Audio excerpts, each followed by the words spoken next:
ओम श्री साई नाथाय नमः। श्री साई सच्चरित्र अध्याय 12। इस अध्याय में काका महाजनी, धुमाल वकील, श्रीमती निमोड़कर, नासिक के मुले शास्त्री तथा एक डॉक्टर के द्वारा बाबा की लीलाओं के अनुभव की कथाएं हैं। इस अध्याय में बाबा किस प्रकार भक्तों से भेंट करते और कैसा बर्ताव करते थे, इसका वर्णन किया गया है। संतों का कार्य। हम देख चुके हैं कि ईश्वरीय अवतार का ध्येय साधु जनों का परित्राण और दुष्टों का संहार करना है, परंतु संतों का कार्य तो सर्वथा भिन्न ही है। संतों के लिए साधु और दुष्ट प्रायः एक समान ही है। यथार्थ में उन्हें दुष्कर्म करने वालों की प्रथम चिंता होती है और वे उन्हें उचित पथ पर लगा देते हैं। वे भवसागर के कष्टों को सूखने के लिए अगस्त्य के सदृश है और अज्ञान तथा अंधकार का नाश करने के लिए सूर्य के समान है। संतों के हृदय में भगवान वासुदेव निवास करते हैं। वे उनसे पृथक नहीं है। श्री साईं भी उसी कोटि में है जो कि भक्तों के कल्याण के निमित्त ही अवतीर्ण हुए थे। वे ज्ञान ज्योति स्वरूप थे और उनकी दिव्य प्रभा अपूर्व थी। उन्हें समस्त प्राणियों से समान प्रेम था। वे निष्काम तथा नित्य मुक्त थे। उनकी दृष्टि में शत्रु, मित्र, राजा और भिक्षुक सब एक समान थे। पाठकों, अब कृपया कर उनका यश श्रवण करें। भक्तों के लिए उन्होंने अपना दिव्य गुण समूह पूर्णतः प्रयोग किया और सदैव उनकी सहायता के लिए तत्पर रहे। उनकी इच्छा के बिना कोई भक्त उनके पास पहुंच ही न सकता था। यदि उनके शुभ कर्म उदित नहीं हुए हैं तो उन्हें बाबा की स्मृति भी कभी नहीं आई और ना ही उनकी लीलाएं उनके कानों तक पहुंच सकी। तब फिर बाबा के दर्शनों का विचार उन्हें कैसे आ सकता था। अनेक व्यक्तियों की श्री साईं बाबा के दर्शन की इच्छा होते हुए भी उन्हें बाबा के समाधि लेने तक कोई योग प्राप्त न हो सका। अतः ऐसे व्यक्ति जो दर्शन लाभ से वंचित रहे हैं, यदि वे श्रद्धापूर्वक साईं लीलाओं का श्रवण करेंगे तो उनकी साईं दर्शन की इच्छा बहुत कुछ सीमा तक तृप्त हो जाएगी। भाग्यवश यदि किसी को किसी प्रकार बाबा के दर्शन हो भी गए तो वह वहां अधिक ठहर न सका। इच्छा होते हुए भी केवल बाबा की आज्ञा तक ही वहां रुकना संभव था और आज्ञा होते ही स्थान छोड़ देना आवश्यक हो जाता था। अतः यह सब उनकी शुभ इच्छा पर ही अवलंबित था। काका महाजनी। एक समय काका महाजनी बंबई से शिरडी पहुंचे। उनका विचार एक सप्ताह ठहरने और गोकुल अष्टमी उत्सव में सम्मिलित होने का था। दर्शन करने के बाद बाबा ने उनसे पूछा, तुम कब वापस जाओगे? उन्हें बाबा के इस प्रश्न पर आश्चर्य सा हुआ। उत्तर देना तो आवश्यक ही था, इसलिए उन्होंने कहा, जब बाबा आज्ञा दे। बाबा ने अगले दिन ही जाने को कहा। बाबा के शब्द कानून थे, जिनका पालन करना नितांत आवश्यक था। काका महाजनी ने तुरंत ही प्रस्थान किया। जब वे बंबई में अपने ऑफिस में पहुंचे तो उन्होंने अपने सेठ को अति उत्सुकता पूर्वक प्रतीक्षा करते पाया। मुनीम के अचानक ही अस्वस्थ हो जाने के कारण काका की उपस्थिति अनिवार्य हो गई थी। सेठ ने शिरडी को जो पत्र काका के लिए भेजा था, वह बंबई के पते पर उनको वापस लौटा दिया गया। भाऊ साहेब धुमाल।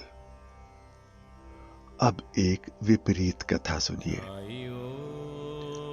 एक बार भाऊ साहेब धुमाल एक मुकदमे के संबंध में निफाड़ के न्यायालय को जा रहे थे।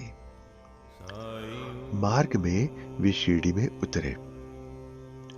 उन्होंने बाबा के दर्शन किए और तत्काल ही निफाड़ को प्रस्थान करने लगे, परंतु बाबा की स्वीकृति प्राप्त न हुई। उन्होंने उन्हें शिरडी में एक सप्ताह और रोक लिया। इसी बीच निफाड़ के न्यायाधीश उदर पीड़ा से ग्रस्त हो गए। इस कारण उनका मुकदमा किसी अगले दिन के लिए बढ़ाया गया। एक सप्ताह बाद भाऊ साहब को लौटने की अनुमति मिली। इस मामले की सुनवाई कई महीनों और 4 न्यायाधीशों के पास हुई। फलस्वरूप धुमाल ने मुकदमे में सफलता प्राप्त की और उनका मुवक्किल मामले में बरी हो गया। श्रीमती निमोड़कर। श्री नाना साहेब निमोड़कर, जो निमोड़ के निवासी और अवैतनिक न्यायाधीश थे, शिरडी में अपनी पत्नी के साथ ठहरे हुए थे। निमोड़कर तथा उनकी पत्नी बहुत सा समय बाबा की सेवा और उनकी संगति में व्यतीत किया करते थे। एक बार ऐसा प्रसंग आया कि उनका पुत्र बेलापुर में रोग से पीड़ित हो गया। तब उसकी माता ने वहां जाकर अपने पुत्र और अन्य संबंधियों से मिलने तथा कुछ दिन वहीं व्यतीत करने का निश्चय किया। परंतु श्री नाना साहेब ने दूसरे दिन ही उन्हें लौट आने को कहा। वे असमंजस में पड़ गई कि अब क्या करना चाहिए, परंतु बाबा ने सहायता की। शिरडी से प्रस्थान करने के पूर्व वे बाबा के पास गई। बाबा साठेवाड़ा के समीप नाना साहेब और अन्य लोगों के साथ खड़े हुए थे। उन्होंने जाकर चरण वंदना की और प्रस्थान करने की अनुमति मांगी। बाबा ने उनसे कहा, शीघ्र जाओ, घबराओ नहीं। शांत चित्त से बेलापुर में 4 दिन सुखपूर्वक रहकर सब संबंधियों से मिलो और तब शिरडी आ जाना। बाबा के शब्द कितने सामयिक थे। श्री निमोड़कर की आज्ञा बाबा द्वारा रद्द हो गई। नासिक के मूले शास्त्री ज्योतिषी। नासिक के एक कर्मनिष्ठ अग्निहोत्र ब्राह्मण थे, जिनका नाम मूले शास्त्री था। इन्होंने 6 शास्त्रों का अध्ययन किया था और ज्योतिष तथा सामुद्रिक शास्त्र में भी पारंगत थे। वे एक बार नागपुर के प्रसिद्ध करोड़पति श्री बापू साहेब बूटी से भेंट करने के बाद अन्य सज्जनों के साथ बाबा के दर्शन करने मस्जिद में गए। बाबा ने फल बेचने वाले से अनेक प्रकार के फल और अन्य पदार्थ खरीदे और मस्जिद में उपस्थित लोगों में उनको वितरित कर दिया। बाबा आम को इतनी चतुराई से चारों ओर से दबा देते थे कि चूसते ही संपूर्ण रस मुंह में आ जाता तथा गुठली और छिलका तुरंत फेंक दिया जा सकता था। बाबा ने केले छीलकर भक्तों में बांट दिए और उनके छिलके अपने पास रख लिए। हस्तरेखा विशारद होने के नाते मुले शास्त्री ने बाबा के हाथ का परीक्षण करने की प्रार्थना की, परंतु बाबा ने उनकी प्रार्थना पर कोई ध्यान न देकर उन्हें 4 केले दिए। इसके बाद सब लोग वाड़े को लौट आए। अब मुले शास्त्री ने स्नान किया और पवित्र वस्त्र धारण कर अग्निहोत्र आदि में जुट गए। बाबा भी अपने नियमानुसार लेंडी को रवाना हो गए। जाते जाते उन्होंने कहा कि कुछ गेरू लाना, आज भगवा वस्त्र रंगेंगे। बाबा के शब्दों का अभिप्राय किसी की समझ में न आया। कुछ समय के बाद बाबा लौटे। अब मध्याह्न बेला की आरती की तैयारियां प्रारंभ हो गई थी। बापू साहेब जोग ने मुले से आरती में साथ करने के लिए पूछा। तब उन्होंने उत्तर दिया कि वे संध्या समय बाबा के दर्शनों को जाएंगे। तब जोग अकेले ही चले गए। बाबा के आसन ग्रहण करते ही भक्त लोगों ने उनकी पूजा की। अब आरती प्रारंभ हो गई। बाबा ने कहा, उस नए ब्राह्मण से कुछ दक्षिणा लाओ। बूटी स्वयं दक्षिणा लेने को गए और उन्होंने बाबा का संदेश मुले शास्त्री को कह सुनाया। मुले शास्त्री बुरी तरह घबरा गए। वे सोचने लगे कि मैं तो एक अग्निहोत्र ब्राह्मण हूं, फिर मुझे दक्षिणा देना क्या उचित है?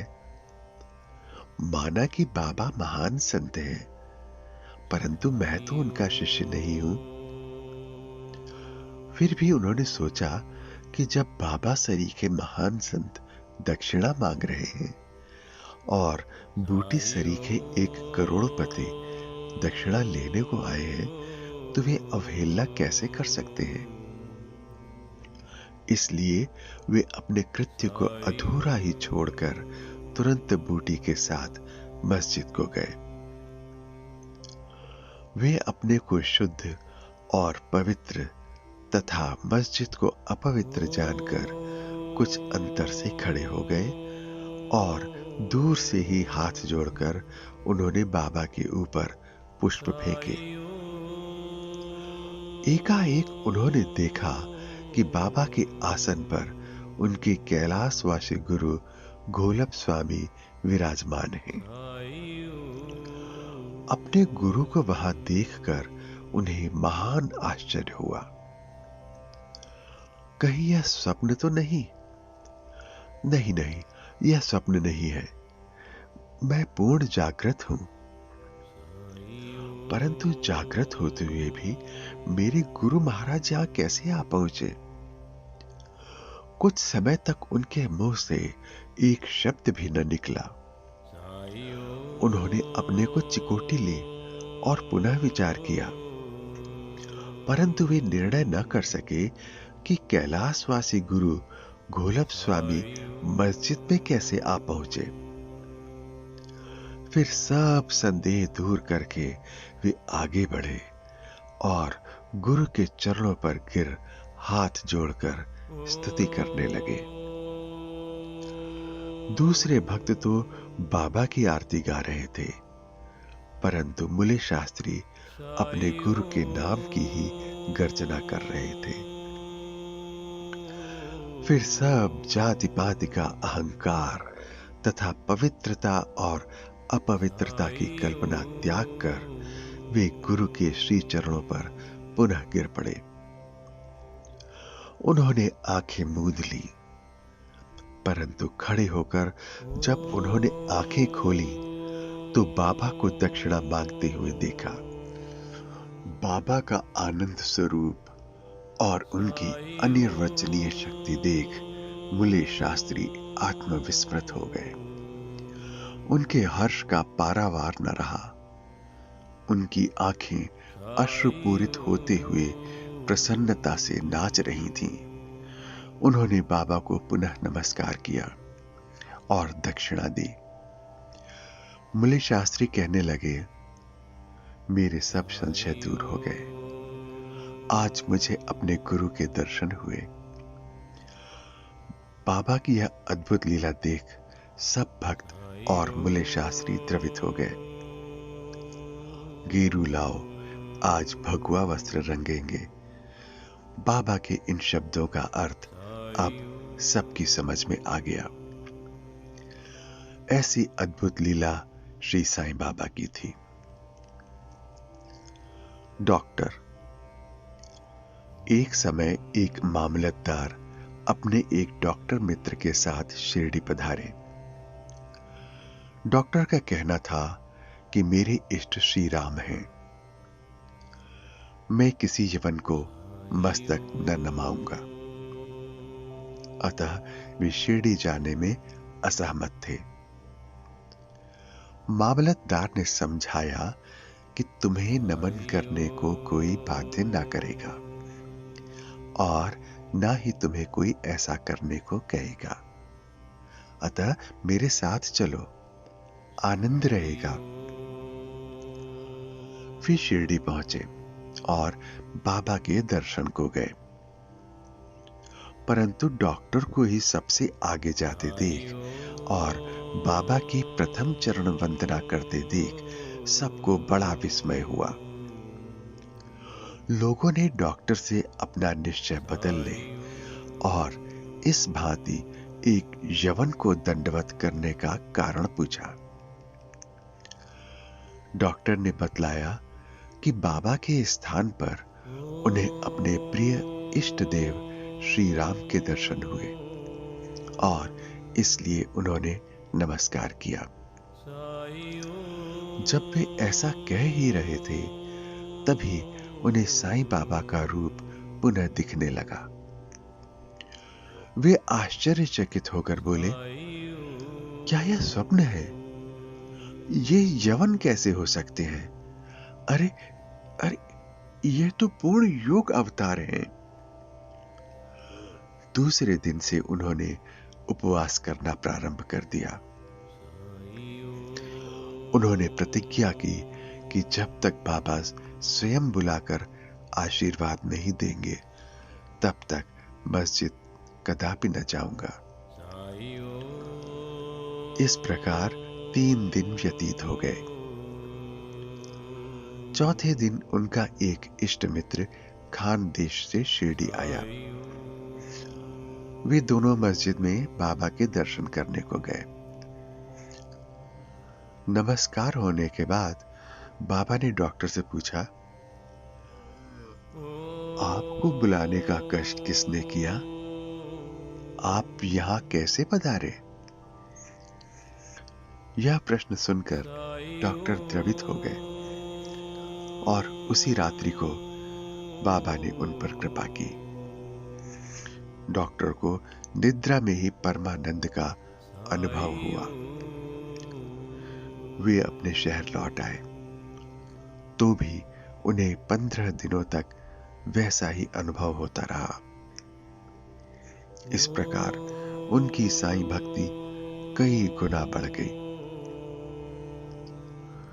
उपर्युक्त कथाओं की शिक्षा विशेषतः मुले शास्त्री की यही है कि हमें अपने गुरु में दृढ़ विश्वास होना चाहिए। अगले अध्याय में बाबा की अन्य लीलाओं का वर्णन होगा। श्री सद्गुरु साईनाथार्पणमस्तु। शुभम भवतु।